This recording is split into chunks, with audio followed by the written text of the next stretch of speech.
Bobak Rakor Aguliwo Kaistini ATM machine Fiogurika Hastini MP Protima Bumik Salo Pandawa Kong Narma Tantani Protima Bumik Shaka Hastini Tongkuchang Lugura Washapan Wansuakuna ATM Mishimi Rani Jagawa Dibamatuna Hine Piaba Hastini Katal Haba Omono Baitan Klaidika Hinishaka Bodebu Shaka Hakotoni Montri Bokron Narendra Modi Kaira Aulino Smart City Nabaga Yagri Shekane Dini ATM Bo Smart City no Kaisha Bede Kinibo Shawi Kanadika Hasini City Center JB Sakam Hapania Radhanagar Bus Stand ILS Sakam Medicine Market Gul Bazar Te Gurkha Bosti Botini ATM Bazar Hinishaka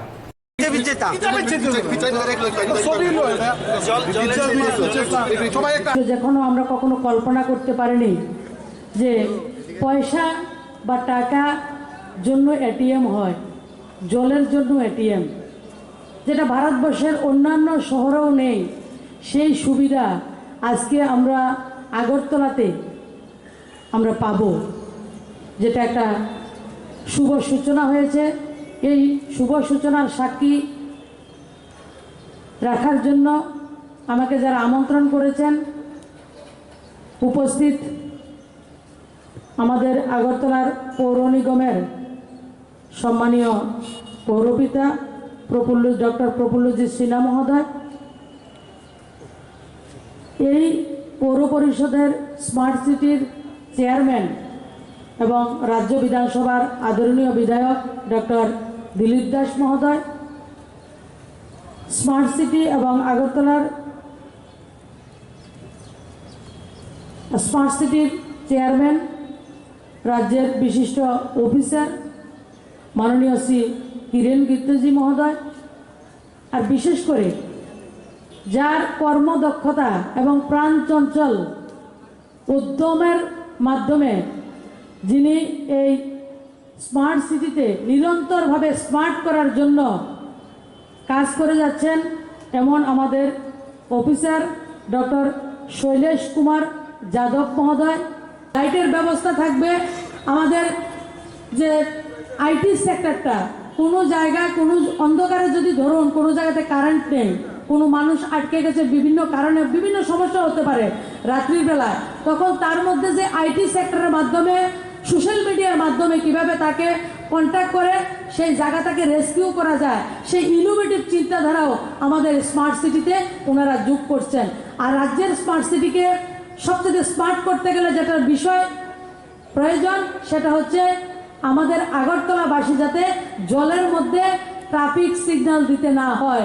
আমাদের যারা ট্রাফিকের কাজ করছেন, বিগত ৩-৪ বছর আগে থেকে আমরা দেখছি আগরতলা শহরে আমাদের ট্রাফিকের ভাই বোনরা নৌকাকে পর্যন্ত সিগন্যাল দেয়, যেটা গাড়িকে মানুষকে দেওয়ার ছিল নৌকাকেও দিয়েছেন। কিন্তু আমরা সৌভাগ্যবান, আমাদের রাজ্যের মাননীয় মুখ্যমন্ত্রী বলেছেন আমাকে সময় দিন, আমি আপনাদেরকে সেই বন্যা থেকে মুক্ত করতে চাই।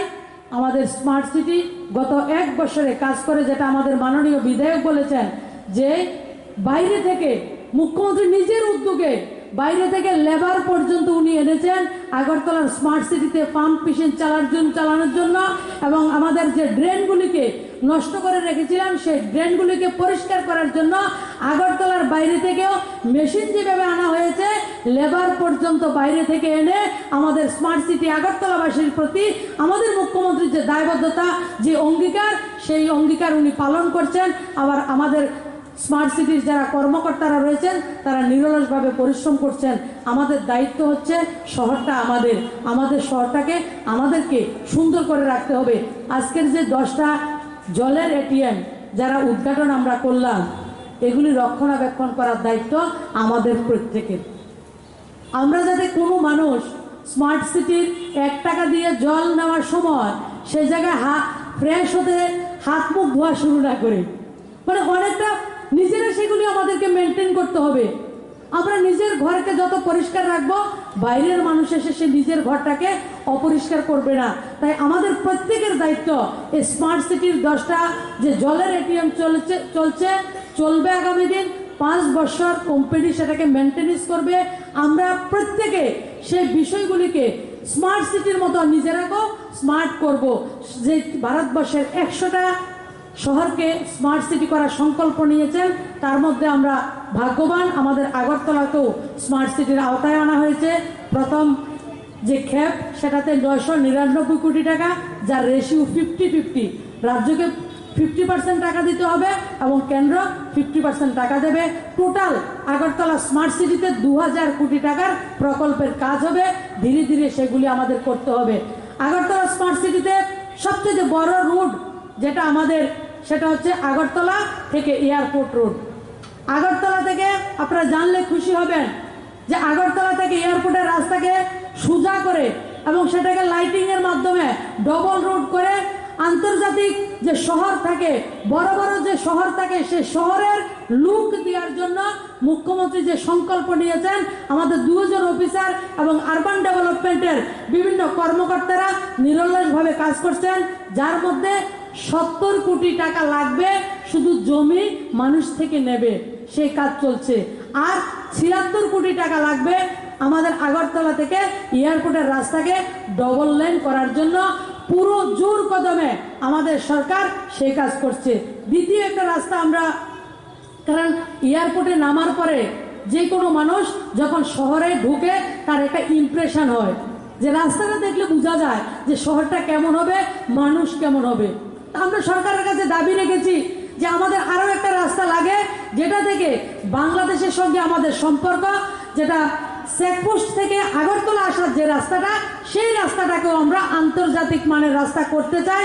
আপনারা সবাই জানেন আমাদের মুখ্যমন্ত্রীর হাত ধরে এই রাস্তাও 44 কোটি টাকা, 44 কোটি টাকা ব্যয়ে এই রাস্তাকে ডবল লেন করার জন্য জোর কদমে কাজ চলছে এবং আমাদের আরবান ডেভেলপমেন্টের অফিসাররা সেই কাজকে, মুখ্যমন্ত্রীর স্বপ্নকে, আমাদের স্বপ্নকে বাস্তবায়িত করার জন্য ওনারা সংকল্প নিয়ে কাজ করছেন।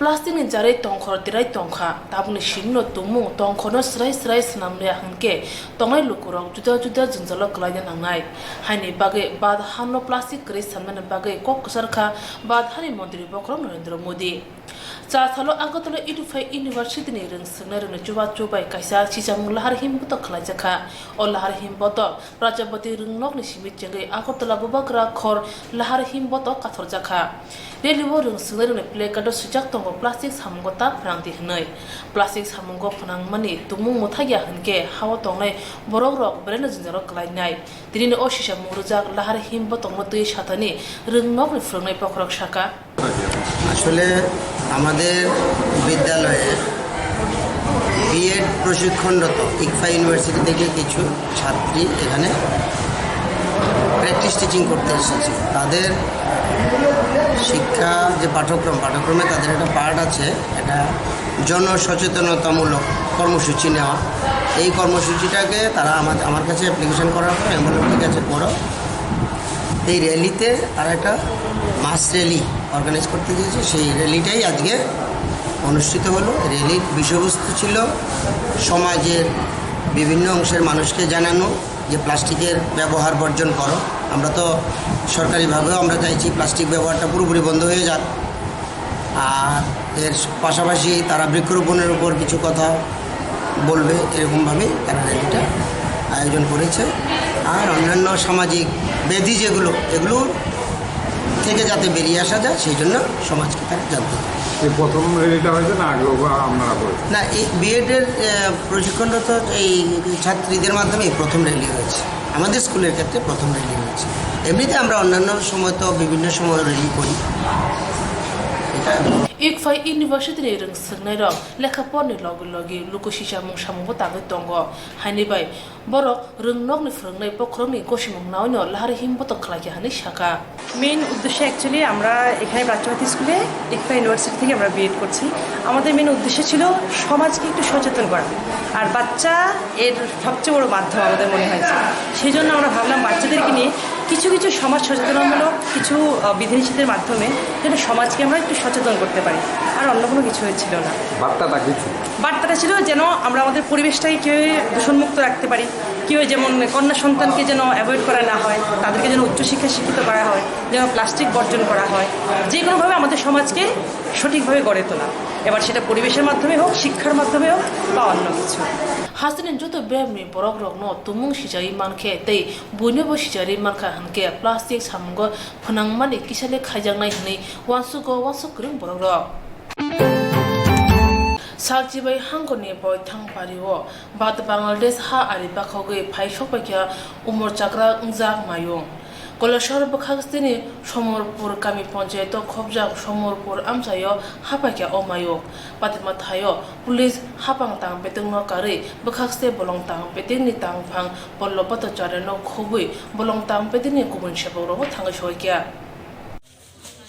পঞ্চায়েতের 2 নম্বর ওয়ার্ডের বুদুলচর এলাকার গ্রামবাসীরা গতকালকে রাত্রে প্রায় আনুমানিক 11টা থেকে 11:30টার সময় আমরা এখানে একজনের বাড়িতে কীর্তন আসলো তো কীর্তন থেকে বেরিয়ে আমার সময় হঠাৎ করিয়া দেখি ওই উত্তর সাইডের দিকে মূর্তিচড়াই দিক থেকে মানে বিএসএফ পিছনে দাওয়া করিয়া একটা বড় হাতি মানে আইতাছে পিছনে বিএসএফ আইতাছে এদিকে বিএসএফ যেটা আমরা কইল যে এটা মূর্তিচড়া ওই 10 নম্বরের দিকে এদিকে কাটাতারে বেড়া বাইরিয়া এদিকে আইছে আয়া এরা পিছনে আয়া কিন্তু হাতিটারে ধরতে পারতেছে না তখন আমরা এই বুদুলচর এলাকার সমস্ত গ্রামবাসী 8-10 জন মানুষ আমরা হাতিটার পিছনে দাওয়া করছি দাওয়া করিয়া প্রায় 2-2.5 কিলোমিটার জায়গা আমরা পিছনে যাওয়ার পরে গিয়া খুব কষ্ট করিয়া তার পায়ে একটা জিঞ্জির লাগালো আসতো আমরা জিঞ্জিটার মধ্যে ধরিয়া এটারে আস্তে আমরা একটা জায়গাতে আনছি আনিয়ে এটারে বান্ধিয়ে রাখছি এবং বান্ধিয়ে রাখার পরে আমরা রাত্রেই যথারীতি আমরা পিএসএফ অন করছি পিএসএফ অন করার পরে পিএসএফ থেকে লোক আইছে আয়া ওনারা দেখছে দেখিয়া আমরা উপরে দায়িত্ব দিয়ে গেছে আমরা কইছি এটা দেখাশোনা করার লাগিয়া এবং আমরা ফরেস্ট ডিপার্টমেন্টের লাগে যোগাযোগ করার চেষ্টা করছি কালকে রাত্রে অনেকটা হয়ে যাওয়ার কারণে আমরা ফরেস্ট ডিপার্টমেন্টে যোগাযোগ করতে পারছি না আজকে আমরা যথারীতি আবার যোগাযোগ করছি আমরা বর্তমানে আমরা হাতিটা আমাদের হেফাজতেই আছে আমরা দেখাশোনা করতেছি এবং গ্রামের সমস্ত মানুষ এখানে কলা গাছ বিভিন্ন ধরনের খাদ্য আনিয়া এরা হাতিটা রাখা হইতেছে এবং হাতিটা মোটামুটি খুব সুন্দর এবং সুষ্ঠু এবং গ্রামবাসী প্রত্যেকের মুখে একটাই বক্তব্য যে মানে এটা যেটা অনুমান করা হইতেছে 99% শিওর যে বাংলাদেশ থেকে এই হাতিটা আইছে এবং এটা আমরা খুব যত্ন সহকারে এখন বর্তমানে এটা আমাদের হেফাজতে আছে আমরা এটা সুষ্ঠু এবং সুন্দর প্রশাসনিক লেভেল হোক বা যদি আমরা সুষ্ঠু মালিক পাই এই হাতির মালিক তার অরিজিনাল সমস্ত ডকুমেন্ট প্রুফ প্রমাণ করিয়া যদি সে তার হাতি নিতে চায় আমরা প্রশাসনিক লেভেল যোগাযোগ করিয়া ফরেস্ট ডিপার্টমেন্টের লোকে যোগাযোগ করিয়া আমরা গ্রামবাসী সবাই মিলিয়া আমরা হাতির মালিকের হাতে আমরা অর্পণ করবো ফরেস্ট ডিপার্টমেন্টের লোক কি আইছে ফরেস্ট ডিপার্টমেন্টের লোক আজকে আইছে আয়া ওনারা ওইখানে দেখে গেছে আপনারা কি মনে করেন হাতিটা কি মানে বাংলাদেশেরই হইব আমরা এলাকার মানুষের বক্তব্য মানে 99% শিওর এটা বাংলাদেশ থেকে আইছে এবং এটা কোন দিক থেকে মানে বাংলাদেশ থেকে আইছে এটা কি মানে চুরাইপথে আইছে নাকি চুরাইপথেই মূর্তিচড়া 10 নম্বর করে একটা জায়গা আছে 10 নম্বরের দিকে কাটাতারের বেড়া অনেকটা ভাঙি গেছে মর্চা করিয়া ভাঙি গেছে এদিক থেকেই মানে হাতিটা এদিকে বেরিয়েছে এবং লোকে ধরিয়ে আনছে লোকে ধরিয়ে আনছে এবং হয়তো কোনো কারণে হাতিটা লোকের কাছ থেকে পিসকিয়া মানে ছুটিয়া আই গেছে জঙ্গলে আইয়া সারি আমরা এদিকে আইয়া উঠছে এটা কি মনে করেন যে কোনো অসাধু ব্যবসায়ীরা ধরেন বাংলাদেশ থেকে অসাধু 100% অসাধু ব্যবসায়ীর মাধ্যমেই আইছে নাইলে হাতিটা এইভাবে আইতে পারে না হাতিটা এটা भारत बांग्लादेश नि आइगानाव डिउटियाव दंनाय खरगसा बिएसएफ सांनि सिलाइबायनाव गुलि चावै थैखा फासानि हरकुथुगो पातिमुं कयला शहरनि मागुरुलि गामियाव अपातिमुंनि कक्टमा खोनावै लगनो फाइसक फाइखा कयला शहरनि इरानि थानानि ओसि आलमगिर हुसेन कयला शहरनि एसडिपिओ चन्दन साहा एक्जिक्युटिभ मेजिस्ट्रेट रूपक भट्टाचार्य बिएसएफ नि कुजुक आदंरक पातिमुंनो दुइ एक्जिक्युटिभ मेजिस्ट्रेट साखा थैनाय बिएसएफ जवाननि मुं सम्बुजि केशव भोसले बिनि गामी महाराष्ट्रनि तारागाव गामियाव हिनै কালকে রাত্রে 1:50 দিকে ডিউটির অবস্থায় মাগুরুলি পোস্টে ক্যাম্পে এসকে ভোসলে শম্ভুজি কেশব ভোসলে মারা যান। তো স্যার উনি কোন ক্যাম্পে থাকতেন? মাগুরুলি। প্রাথমিকভাবে কি জানা যায়? প্রাথমিকভাবে তো এখনো পোস্টমর্টম হচ্ছে, আপাতত এটা আত্মহত্যার ঘটনা বলেই মনে হচ্ছে। কত রাউন্ড গুলি উনি মোটামুটি? Approximate 3 round. তো ওনার বাড়ি কোন জায়গা স্যার? মহারাষ্ট্রের তারাগাঁও। উনি কি মানে ক্যাম্পের মধ্যেই না বাইরে ডিউটিরত অবস্থায়? বাইরে ডিউটিরত অবস্থায় ছিলেন। natok khai tongo Badal Babu obute natok lai thang jorawo kebo khainai gărui asak simia CPIM bodoni kebo adongbo obute natok khaya kon phia thiasak jora shakham nogo tongnang musungkhe tongthun Badal Chaudhary no police hanang pinang khayo hunoi kokchita mukti chamano belai no khuk korak bai kok firoka BJP adong eba hastene rung mantri Ratan Lal Nath thangnai October 2 sal maribo lower division kuto jamin sanmani yasak jaglia khok ra sai nok rang morok kise kerang khaibawo krungjak gejam PWD mantri Badal Chaudhary Thangnai October 30 sal maribo haino hai kuchuk dorbar nogo sigangbariya jamin sanmani yasak jaglia tabukhe CPIM yarangna nai tongkha Pia thangnai October 30 sal maribo tangai Badal Chaudhary no ILS sakham nongne sal thang thanao tubujaka apno srai ke shaka kokthumani kuthumung ringoi mantri Ratan Lal Nath Boshaka Badal Chaudhary mantri tongpro sawi mantadino mungsa khaliya abo banno sawi manka o kisekerango bokrungjak tongo বাদল বাবু রতন নাথ বলে যান মানিক সরকার বিপ্লব কুমার দে যখন এই ধরনের কেসে আসামি গ্রেপ্তার হয় জন হসপিটালে থাকলে সিস্টেম কি what is the normal system of the IPC CrPC হাসপাতাল রিলিজ করে দিলে তাকে থানায় নেবে থানার থেকে উইদিন 24 আওয়ার্স তাকে কোর্টে প্রডিউস করবে এদিন এটা নর্মাল কোর্স হাসপাতালে যখন আইএলএস হাসপাতাল আমি ওই দিনও বলেছিলাম আজকেও বলছি হাসপাতালে আইএলএস হাসপাতাল কিন্তু রাজ্য সরকারের পুলিশ কিন্তু আইএলএস হাসপাতালে ভর্তি করেনি উনি ওনার নিজের পছন্দ মতো দীর্ঘদিন লুকিয়ে থাকার পর উনি অটোরিকশা করে গিয়ে হাজির হন 21 তারিখ 9:06 উনার নিজের পছন্দ এবং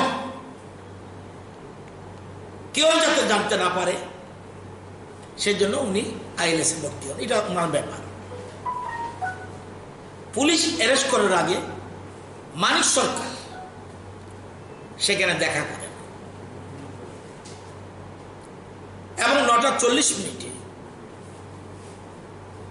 27 ভর্তি হয় 6টায় যায় 9:06 যায় 27 ভর্তি হয় 40 পুলিশ গ্রেপ্তার করে এবার 30 তারিখ আইএলএস ডিসচার্জ করে this is the discharge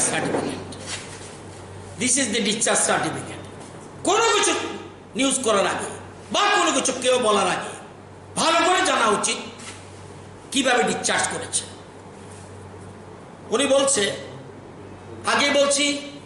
this ILS hospital is choosed by the Badal Chowdhury not the state police not the state government ভর্তি হওয়ার সময় কি কমপ্লেন করেছে presenting complaints shortness of breath শ্বাসকষ্টের প্রবলেম হচ্ছে সেকেন্ড জেনারেলাইজড উইকনেস একটু দুর্বলতা আছে third unable to open eyes আমি চোখ খুলতে পারছি না ফোর্থ ড্রাউনিনেস একটু এটা কি বলে হ্যাঁ গুমগুম ভাব তাহলে কি দাঁড়ালো কমপ্লেন্ট হলো শর্টনেস অফ ব্রেথ আমরা বলছি না ডাক্তার বলছে আই এম নট এক্সপার্ট আমি মেডিকেল সায়েন্স পড়িনি shortness of breadth generalized weakness, unable to open eyes, drowsiness. এলো কমপ্লেইন 30 তারিখ এর আগে যার প্রবলেম ছিল ওনাকে ট্রিটমেন্ট করেছে ওনার পছন্দ মতো ডাক্তার দেখেছে যা করছে আইএলএস কর্তৃপক্ষ করেছে 2 এই মামলার সাথে আর কারা জড়িত আছে বাদলবাবুকে জিজ্ঞাসাবাদ করে এটা বের করা 3 বাদলবাবু এই 6 দিন 7 দিন কোথায় লুকায়িত ছিলেন 4 যে টাকা এই রাজ্যের মানুষের টাকা সেটা পলিনপুরতে গেছে না কার হাতে বাদলবাবু একা না পলিনপুর না কার না পার্টির তহবিলে কোথায় আছে এগুলি অনুসন্ধান করে বের করো তদন্তের কাজে আমরা বাধা দেব না, কিন্তু তদন্তকে ক্লু দেখবেন বিভিন্ন রাজ্যে, বড় বড় রাজ্যে মেসেজ দিয়ে দেয় বিভিন্ন সংস্থাগুলি, এই মেসেজ এটা হলো তদন্তকারী সংস্থাকে সাহায্য করার জন্য। তদন্তকারী সংস্থা আপনি দলন করলে করবে, না করলে না করবে। তো এই জিনিসগুলি দরকার। প্লাস বিজেপি দলের আগে সাংবাদিক সম্মেলন, আমরা সরকারের কাছে দাবি করব যে আরো যে ঘটনাগুলি আছে অন্যান্য দপ্তরের থাকলে সেগুলিও যেন যত তাড়াতাড়ি সম্ভব, দ্রুত নয় কিন্তু প্ল্যানিং করে, আর এটাতে যেমন কোনো রকম জিজ্ঞাসা আসেনি, কোনো রকম প্রতিশোধমূলক কিছু নেই। সুতরাং এখানে সঠিকভাবে তদন্ত করে সবগুলি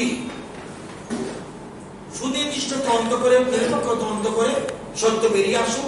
অ্যারেস্ট করতে হবে, অ্যারেস্ট করে দাঁড়িয়ে থাকা, দূরের থেকে অ্যালার্ট থাকা, যাতে উনি পালিয়ে না যেতে পারেন। কেন উনি পালিয়েছিল? উনি যেদিন থেকে 16 তারিখ থেকে যেদিন 14 তারিখ উনি অর্ডার পান, 14 তারিখ অর্ডারের পরে অর্ডারের কপি নিয়ে 14 তারিখ রাত্রে উনি পশ্চিম থানা যান, এবং 16 তারিখ যখন আবার কেসটা 2 দিনের জন্য উঠে, 2 দিন পরে উঠে, তখন বেল রিজেকশন হয়, কিন্তু এরপরে হঠাৎ করে উনি অন্তরালে চলে যায়। কোথায় গেল তারপরে কেউ জানে না। এবার হসপিটাল ট্রিটমেন্ট করে 30 তারিখ টিচার সার্টিফিকেট কি বলল? Condition of patient at the time of discharge. Condition of the patient. আমি বারবারই বলছি, এই ডাক্তার এটা রেকর্ড ওপেন, যেমন এই মামলাটা যেমন সবগুলি নথি নির্ভর, সমস্ত রেকর্ডেড এভিডেন্স। এটা কি বলছে? Condition of patient at the time of discharge কি?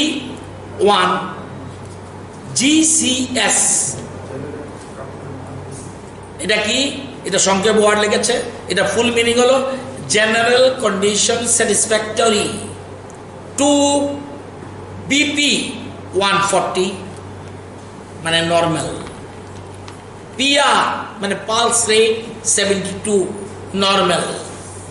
চেস্ট B/L ক্লিয়ার মানে চেস্ট বাইলেটারাল মানে দোনো সাইডের ক্লিয়ার।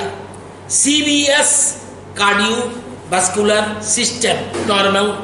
PA মানে পার অ্যাবডোমেন শর্ট নর্মাল। SPOT এটা মানে ব্লাডের অক্সিজেনের সিস্টেমটা 96%, 90 উপরে হলেই নর্মাল। Temperature 97.1 normal. এবার এই ডাক্তারবাবু ILS কর্তৃপক্ষ আপনাদের মতে, CPM এর মতে, বিশেষজ্ঞদের মতে, পুলিশ অফিসারদের মতে হাসপাতালে রেখে দিতে চেয়েছিল।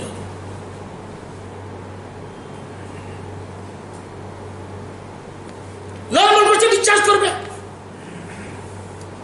যে কোনো পেশেন্ট। আমি যদি হাসপাতালে ভর্তি হই, আমি যদি নর্মাল থাকি, আমি বলতে পারি স্যার আমাকে একদিন একটু রেখে দিন না। নর্মাল রোগীকে কেন ছাড়ে দেবে না? I am not. এবং কারা কারা সিগনেচার এখানে রয়েছে? সবাই 3 জন ডাক্তার বহু সই রয়েছে। ওনাদের পছন্দ মতো ডাক্তার, ওনাদের পছন্দ হসপিটাল, CPM এর সাথে সখ্যতা এই হাসপাতালে, ওদেরই টাকা দিয়ে কাজ দিয়েছে। দীর্ঘটা যে টেন্ডারের ম্যাক্সিমাম অংশ তাদের, সেই ডাক্তারবাবুরা লিখে দিয়েছে হি ইজ নর্মাল। নর্মাল হলে ওনাকে ডিসচার্জ করবে। আপনারা কেউ বলছেন, বা CPM এর কেউ বলছে ওনাকে কেন হাসপাতালের ড্রেস, এই বইটা একটু পরে দেখাবো।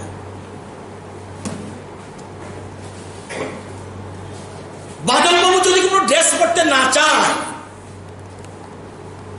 বারবার বলা হচ্ছে আপনি ড্রেস পরুন। বলেছিল ওনার মস্তিষ্ক বিকৃত হয়েছে এবং ওনাকে দল থেকে বের করা হয়েছিল, এবং বহুদিন একাকিত্বে ভোগ করেছিলেন, এবং পরবর্তী সময় যখন মারা যায়, মৃত্যুর পর আবার তাকে দলে নেওয়া হয়েছে। এটা এক বিশাল পরিণতি। আপনারা জানেন বীরেন দত্তর বয়স যখন সায়ান্নের শেষ বয়সে ওনাকে দল থেকে বহিষ্কৃত। আমরা জানেন CPM নেতা, তাবর নেতা প্রমোদ দাশগুপ্ত, ওনাকেও অপায়ন্ত করে রাখা হয়েছিল। কমিউনিস্টদের রোল হলো এরকম। আমি যেটা বলছিলাম, কোনো বন্ধু বলছে, আমি ছিলাম না, আমাদের দল থেকে বিভিন্নভাবে বলা হয়েছে, তবুও বলছে বাদল বাবুর প্রতি অমানবিকতা হয়েছে, beautiful,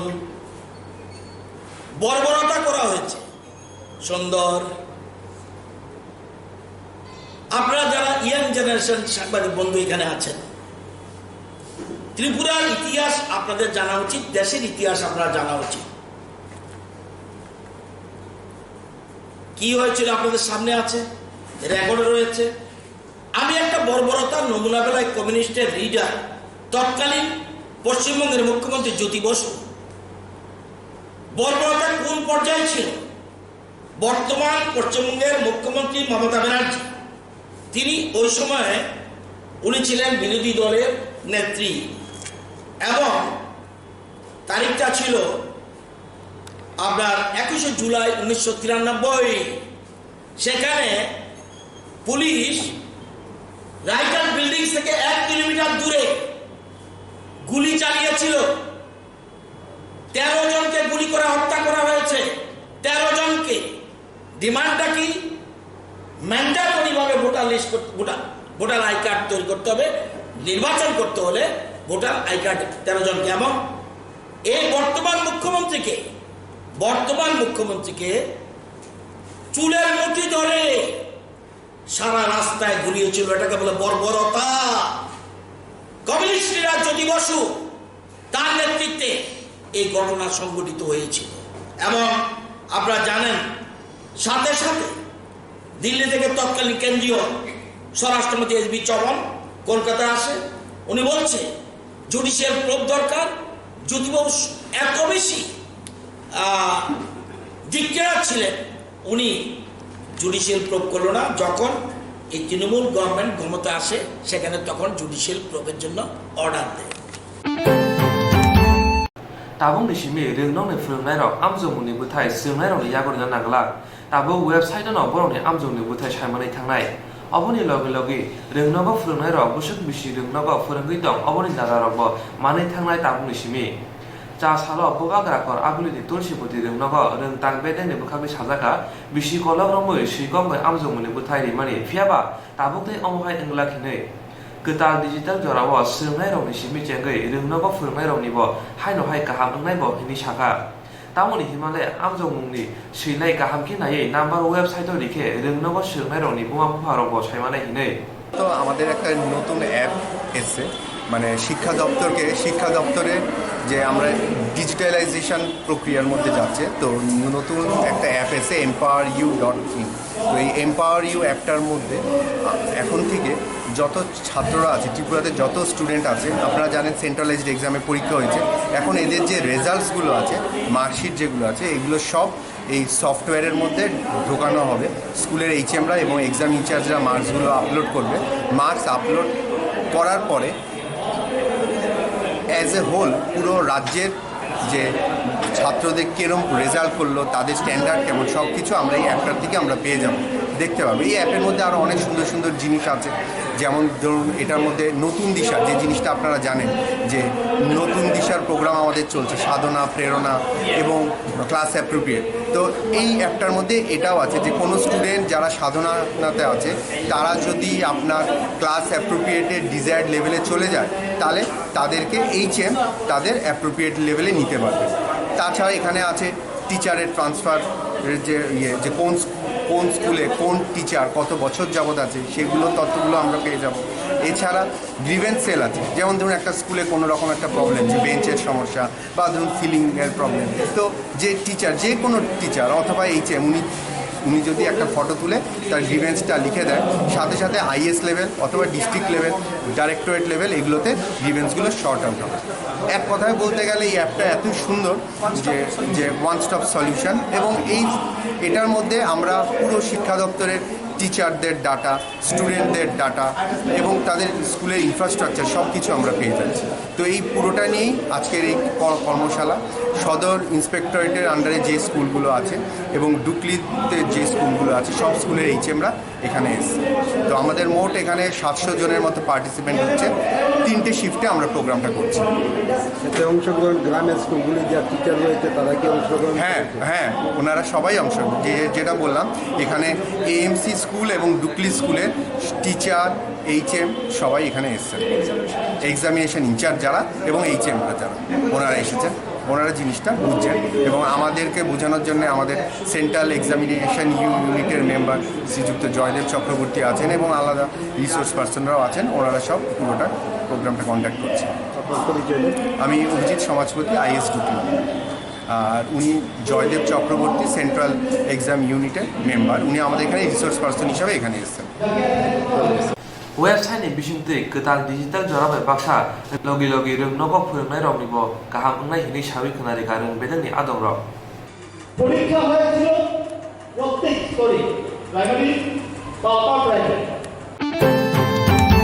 Fatar hastini kaijini falno de hastini kobangma falomoti khanani simi changjanai Royal Exportier agulini Children Park o ta salo bobagra kor agulini Children Park o kok thunarongro ringai kok saka tiani tangphang takalai bisio ketal mane khani rokbo rang hisabano mane hinibo kok tomate semaka khanani otero panda chengei di fainai hastini mantri okra Biplop Kumar khoboi komuni adong rok. This event totally newly concept for us, and we are starting that concept newly here. To this one first time, the Royal Tripura Expo. We are totally excited. Lots of stalls will be come. কালকে 3 তারিখ থেকে শুরু হচ্ছে, এটা 3 তারিখ থেকে 17 তারিখ আমাদের এই এক্সপোটা চলবে 15 দিনের জন্য। আর বাইরে থেকে 13টা স্টেট পার্টিসিপেট করছে। তো টোটালি আমরা পুরোটাই আমাদের কাছে নিউ কনসেপ্ট, আমরা নতুন করে শুরু করেছি ত্রিপুরাতে। আরও আগে হয়েছে, ইউনিভার্সাল এক্সপো হয়েছে, আরও এক্সপো হয়েছে, কিন্তু আমাদের জন্য এটা টোটালি নতুন। তার জন্য আমরা অনেক এক্সাইটেড হয়ে আছি। এবং যেই 13টা স্টেট আসছে, এই 13টা স্টেট বিভিন্ন প্রোডাক্টস নিয়ে আসছে, জুয়েলারি, কাপড়, অনেক কিছু নিয়ে আসছে। তো আমাদের কাছে এটা টোটাল নিউ কনসেপ্ট, আমরা খুব উদ্বিগ্ন। আমরা 15 দিনের যে কনসেপ্টটা নিয়ে আমরা মাঠে নামছি, কাজ করব, সেই 15 দিনের কনসেপ্টটা যাতে আমাদের কাছে সাকসেসফুল হয় তার জন্য যথাসাধ্য চেষ্টা করব। এবং যারা আসবেন ত্রিপুরাবাসী, মানে যারা এখানে এই এক্সপোতে জয়েন করবেন বা বিভিন্ন সামগ্রী কেনাকাটা করবেন, ওনাদের যাতে কোনো প্রবলেম না হয় সেই দিকেও আমরা খেয়াল রাখবো।